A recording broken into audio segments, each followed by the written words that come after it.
सबसे बड़ा news bulletin. अगले 1 घंटे तक हम बात करेंगे उन राज्यों, जिलों और जिलों के उन इलाकों के बारे में जिसे राज्य सरकारों ने सील कर दिया है। तो देश में संपूर्ण लॉकडाउन के बीच कोरोना वायरस का कहर बढ़ता ही जा रहा है। आज महाराष्ट्र में 162, गुजरात में 55, पंजाब में 8, बिहार में 12, कर्नाटक में 10, झारखंड में 4, वहीं मध्य प्रदेश में 6, ओडिशा में 2 और छत्तीसगढ़ में 1 नए मामले सामने आए हैं। वहीं झारखंड में कोरोना का जो स्टेटस है वो क्या है वो भी हम आपको बताएंगे, और अलग अलग जिलों में जिस तरीके से सील कर दिए गए हैं कई हॉटस्पॉट इलाके, उसके बारे में हम आपको लगातार जानकारी देते रहेंगे।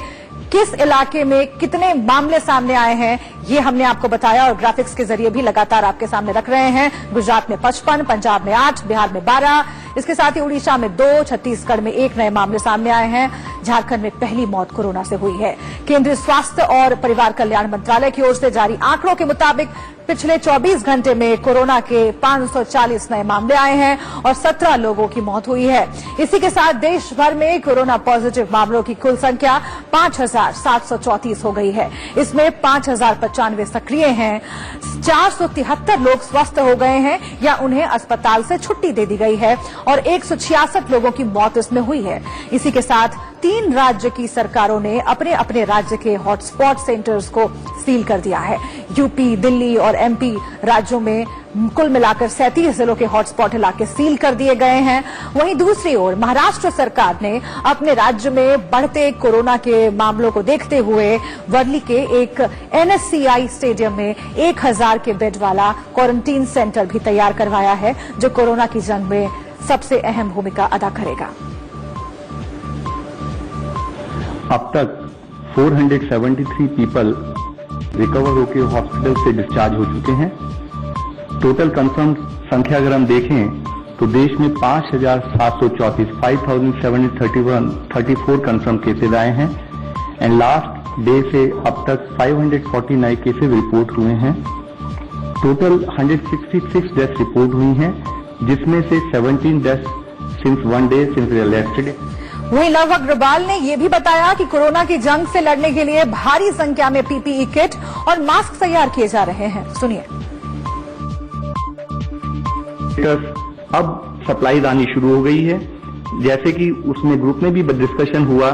20 डोमेस्टिक मैन्युफैक्चरर्स इस देश में पीपीई के लिए डेवलप किए जा चुके हैं। 1.7 करोड़ पीपीई के अब तक ऑर्डर भी प्लेस किए जा चुके हैं और जिसके तहत सप्लाईज भी आना शुरू हो चुका है। इसके साथ ही 49,000 वेंटिलेटर्स के भी ऑर्डर प्लेस किए जा चुके हैं।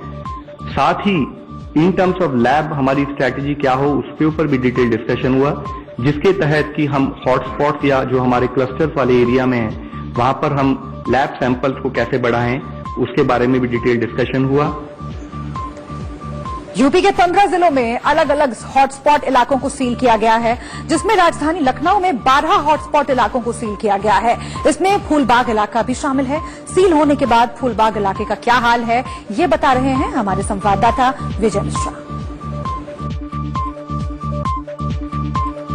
कल रात 12 बजे से करीब 12 इलाकों को सील कर दिया गया है। इस समय हम उसी इलाके में हैं। ये फूलबाग का इलाका कहलाता है, जहां पर इस पूरे एरिया को सील कर दिया गया है। आप देख सकते हैं यहाँ पर बैरिकेडिंग लगा दी गई है। जो पुलिस कर्मी हैं वो यहाँ पर आपको एक साथ खड़े हुए दिखाई देंगे और जाहिर सी बात है कि यहाँ पर इन इलाकों को सील करने के बाद अब यहाँ पर कोई भी व्यक्ति जो है वो यहाँ पर बाहर नहीं निकल सकता। आपको बता दें कि कुल 12 इलाकों में थाना कैंट इलाका है, जहां पर मस्जिद अलीजान के आसपास का इलाका है। वजीरगंज में मोहम्मदी मस्जिद है, कैसरबाग का फूलबाग मस्जिद है जहां पर इस समय हम लोग हैं।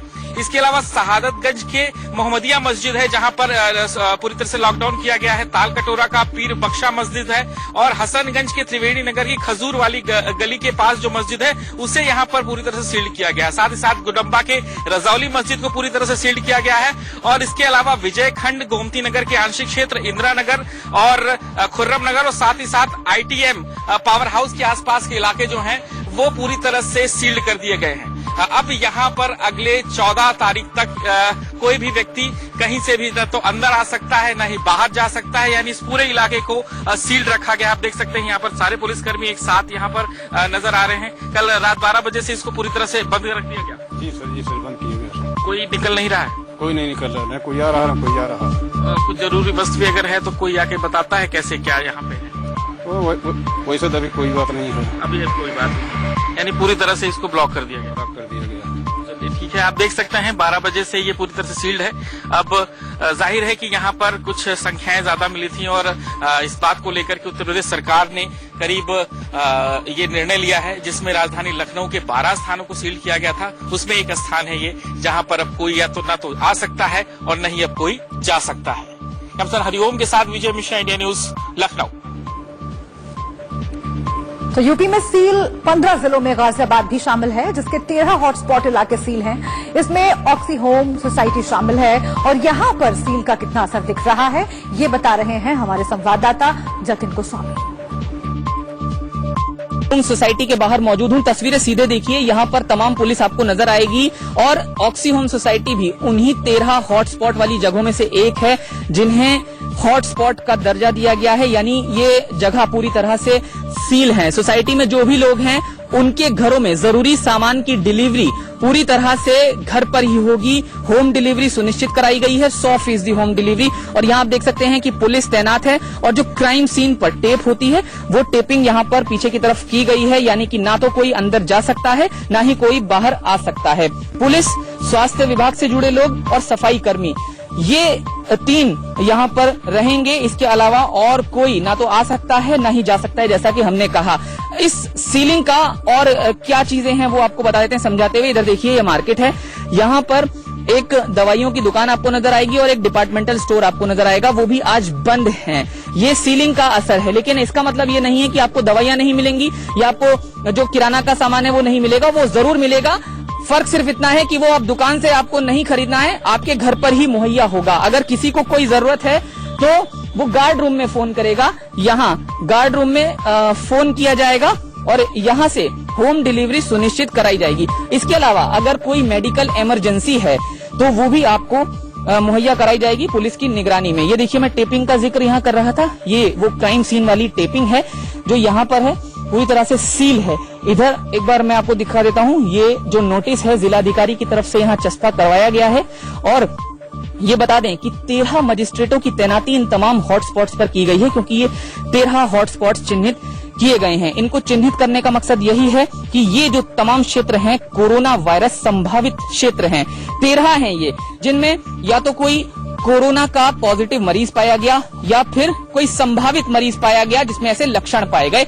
उन जगहों को चिन्हित किया गया था और वही 13 जगह हॉटस्पॉट के रूप में हैं। इनमें ये जो ऑक्सी होम हमने आपको दिखाया, इसके अलावा और अगर दूसरी जगहों की बात करें तो उसमें पसोंडा इलाका शामिल है, मसूरी इलाके का एक हिस्सा शामिल है, इसके अलावा वैशाली सेक्टर 6 का एक हिस्सा शामिल है, शालीमार गार्डन एक्सटेंशन 2 का एक हिस्सा शामिल है, राजनगर एक्सटेंशन की एक सोसाइटी शामिल है, मोहन नगर की सेवियर सोसाइटी की तस्वीरें हमने आपको दिखाई थी वो शामिल हैं। इस तरह से कुल 13 हॉटस्पॉट हैं जो चिन्हित की गई और यहाँ पर भी आप पुलिस देख सकते हैं और तमाम हॉटस्पॉट्स पर इसी तरह से पुलिस है। आपको सिर्फ करना ये है कि घर में रहना है, बालकनी में भी नहीं आना है, कुछ चाहिए तो फोन कीजिए, गार्ड आपके लिए तैयार है, पुलिस आपके लिए तैयार है, स्वास्थ्य विभाग आपके लिए तैयार है, सफाई कर्मचारी यहाँ पर मौजूद हैं। बस सिर्फ घर रहना है, राष्ट्र हित में सिर्फ इतना सा काम करना है, क्योंकि लॉकडाउन के दौरान ये देखा गया था कि कोरोना वायरस संभावित क्षेत्र में लोगों की आवाजाही चहल पहल हो रही थी, वो ना हो, इस बात को सुनिश्चित करने के लिए ये 13 हॉटस्पॉट चिन्हित किए गए जहां पर अब पूरी तरह से सीलिंग कर दी गई है। लेकिन फिर अंत में यही कि जरूरी चीजें आपको लगातार मिलती रहेंगी, डरने की बिल्कुल भी जरूरत नहीं है। गाजियाबाद से जतिन गोस्वामी, इंडिया न्यूज।